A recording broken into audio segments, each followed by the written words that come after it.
Today you will be learning about the forensic analysis of fiber, which is an important piece of material evidence that's commonly analyzed in trace evidence units. First, we're going to get started with some basic terms and definitions, just to give you a foundation for the rest of our fiber analysis discussion. By definition, a fiber is a material made up of long filaments, and fibers may be long or short, ranging from hundreds of feet to 1 inch, or even much shorter. Fibers are categorized into two main groups of natural and man-made or synthetic. Okay, so natural fibers are broken into animal, vegetable, and mineral fibers, and man-made fibers are further organized into organic and inorganic fibers. But first of all, we're going to talk about the natural fibers. Okay, so natural fibers generally come from animals or plants, and there's lots of these. There's over 200 of these types of natural fibers. By far the most common of the natural fibers is cotton, and it's actually so common that it's not really useful forensically speaking because there's so much of it. It's hard to narrow it down. So animal natural fibers are categorized into hair and silk. The most common types of animal hairs are wool from sheep, cashmere from goats, angora from rabbits, and then a less common type, camel. And then your general dog and cat hairs are very common, especially in forensics settings. And then you can also have silk, which originates from silkworms more commonly, or even spiders. Okay, so let's talk about wool from sheep, because this is very common in forensic scenarios. Wool has a pretty unique cell structure with scales on the outer surface, and these scales should be reminiscent of something to you here. This should jog your memory. These scales actually form a cuticle pattern, and this is because it's a hair that's also used as a fiber for clothing. So this is what you should see forming your cuticle. There you go. So that is a nice cuticle pattern. This is because it's an animal hair that's also classified as a fiber. Okay, so the next category of natural fibers are the vegetable fibers.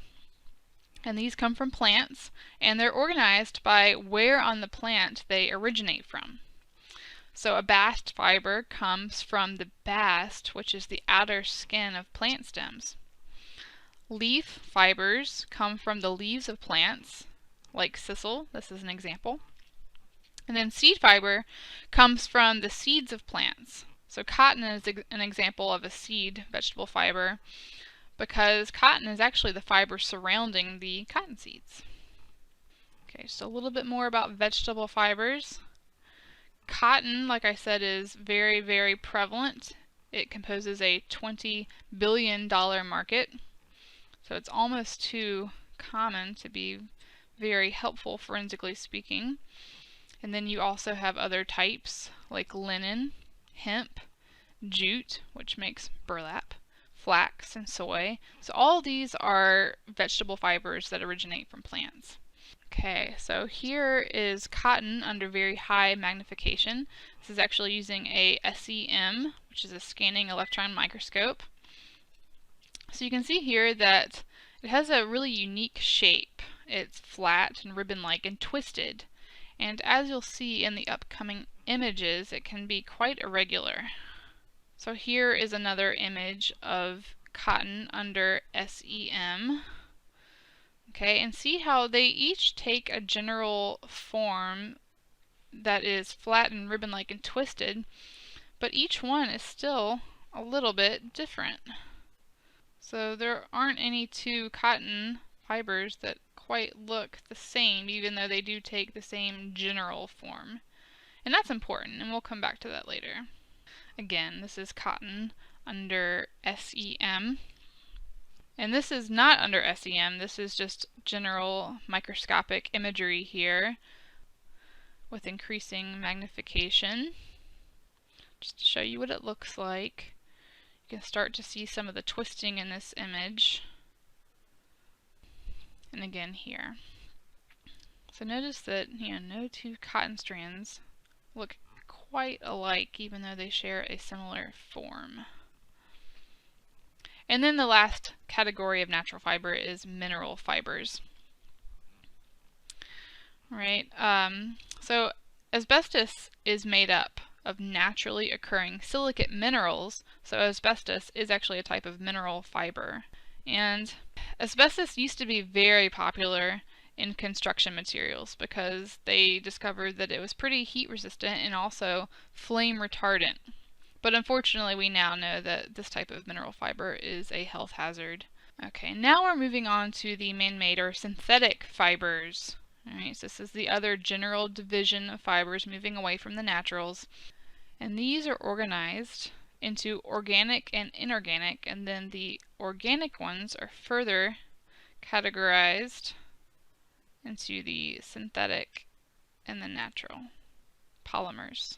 So man-made or synthetic fibers can be broken down into three categories. This is just a reiteration of the visual from the last slide. You have your synthetic polymers, your modified natural polymers, and then your inorganic fibers. Alright, so that's basically just those three things. You have your synthetic polymers, natural polymers, and then your inorganics. Alright, so a polymer is a chemical compound made up of repeating structural units called polymer chains that are created through the process of polymerization. So the word polymer just refers to its molecular structure. Synthetic polymers are polymers that are manufactured by people, right, just how they sound. Modified natural polymers are the naturally occurring polymers that undergo chemical modification, like rubber and rayon. And then the inorganic fibers can begin as synthetic fibers that go through some kind of processing, such as carbonization. Carbonization is performed to rayon and acrylic to create carbon fiber. Or inorganic fibers can be mineral-based, such as glass fiber, which is commonly called fiberglass. Here are some different types of polymer fibers, some of which I am sure you've heard of. We have polyester. Right, everyone's heard of polyester. You're probably wearing it on your body at some form or fashion right now. You have polypropylene, which is common in your plastics. Polyamide, which is in nylon and Kevlar. Polyacrylonitrile, which is in acrylics. And then polyurethane, which is common in spandex. So these are your most common polymer fibers in your synthetic category. Alright, so now, just like I did with the natural fibers, I'm going to show you some examples of microscopic imagery of synthetic fibers, just to show you some basic shape differences and what they look like. So here's carpet, which is generally speaking a synthetic fiber. This is another type of synthetic fiber. And here we have polyester. Higher magnification of polyester. And again. Now we're switching to nylon. We're increasing the magnification. So in all of these images, hopefully you're able to notice how circular and uniform these synthetic fibers are in comparison with the cotton and the wool microscopic images from earlier. So we'll talk about these differences in shape in the fiber analysis section of this topic.